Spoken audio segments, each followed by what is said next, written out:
আনুষঙ্গিকটা কি?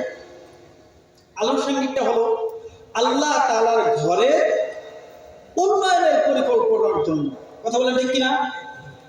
আল্লাহ তাআলার ঘরের উন্নয়নের পরিকল্পনা সেই ব্যক্তি করবে যেই ব্যক্তি নাকি রব্বে কারিমকে আল্লাহ তাআলাকে মহব্বত করে। কথা বলেন ঠিক কিনা?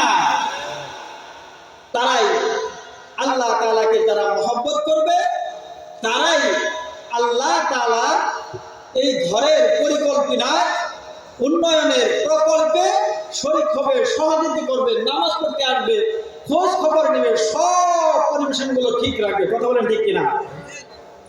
আমি বলতে চাই আল্লাহ তাআলাকে ভালোবাসলে কেমন ভালোবাসতে হবে আমি একটা ছোট্ট উদাহরণ দিয়ে আমার আলোচনা শেষ করে দিই।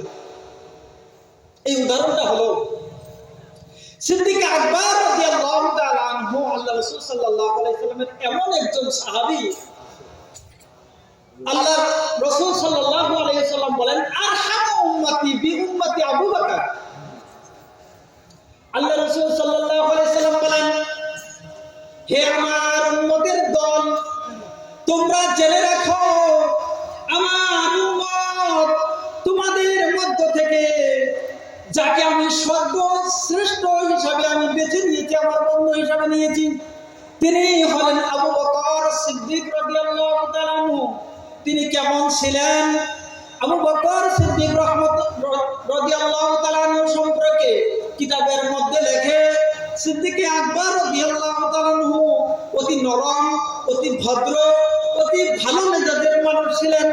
তিনি কেমন ছিলেন?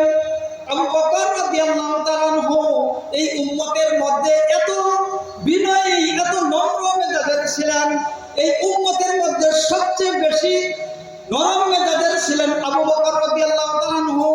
কেমন জানি রাসূলুল্লাহ সাল্লাল্লাহু আলাইহি ওয়াসাল্লাম যেমন সমস্ত নবীকুলের মধ্যে সর্দার এবং তিনার মেজাজটাও ছিল নরম, অনুরূপভাবে হযরতে আবু বকর সিদ্দিক রাদিয়াল্লাহু তাআলা আনহু ছিলেন এই উম্মতের মধ্যে সবচেয়ে বিনয়ী এবং নম্র ভদ্র। এই আবু বকর সিদ্দিক রাদিয়াল্লাহু তাআলা আনহু একদিন দাওয়াতের কাজে বাহির হইলেন। দাওয়াতের কাজে বাহির হইয়া সামনের দিকে চলতেছেন চলতে চলতে কিছু দূর যাইয়া দেখলেন ইহুদিদের একটা পাঠশালা। আমাদের যেমন মাদ্রাসা তাদেরও মাদ্রাসা। আসলে মাদ্রাসাটা কি জিনিস জানেন?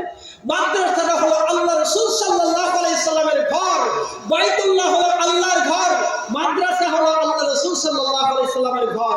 বলে ওই ঘরের মধ্যে কারা যাবে, কারা ওই ঘরের উন্নয়ন নিয়ে চিন্তা করবে, যারা আল্লাহ রাসূলকে মহব্বত করবে, যারা আল্লাহ রাসূলকে ভালোবাসবে, তারা ওই মাদ্রাসা নিয়ে পরিকল্পনা করবে।